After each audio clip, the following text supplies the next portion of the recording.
I'm Joe Spolar. I teach chemistry and physics at the high school, and I've been doing photography as a hobby for many, many years. I probably started when I was in high school. I think it was 2001 I made the jump to the digital age and started getting perhaps more and more creative with my photography. A lot of people have asked where the pictures were taken.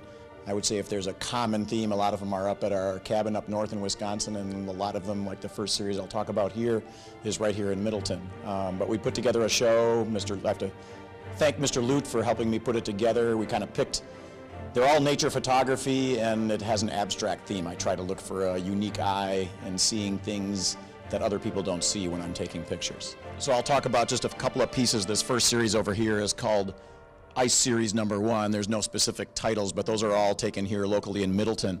The outer two are in Pheasant Branch Creek, and the middle one has been a favorite for a lot of people, or at least a lot of questions on it. And it's Tiedemann's Pond, and as the ice forms in the winter, bubbles coming up from beneath the ice get caught under the ice, and then the successive bubbles get frozen into the ice, and you get these stacks of bubbles.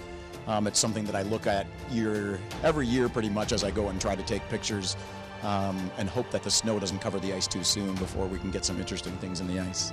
The other picture that I'll talk about is this one. It's a Dorado. It's actually a Dorado fish that is native to a lot of the oceans around the world. When I taught in Venezuela for 2 years, I was fortunate enough to go fishing, and we were fishing for Dorado. You can actually see the fishing line in this shot.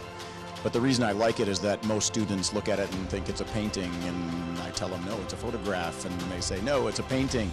But it involves a lot of science. I like to incorporate that into my pictures. And the fish, when it was just below the surface of the water, is distorted by the refraction of the light as it's hitting it. And the Dorado just has these magnificent colors. And the colors are real. And kind of the sad part was, as we get the Dorado into the boat, once you catch them, they lose that color as they're dying in the boat. So this is an actual photograph as I saw it, and all I did in terms of digitally enhancing the picture was to make it as close as possible to what I was seeing when I was there.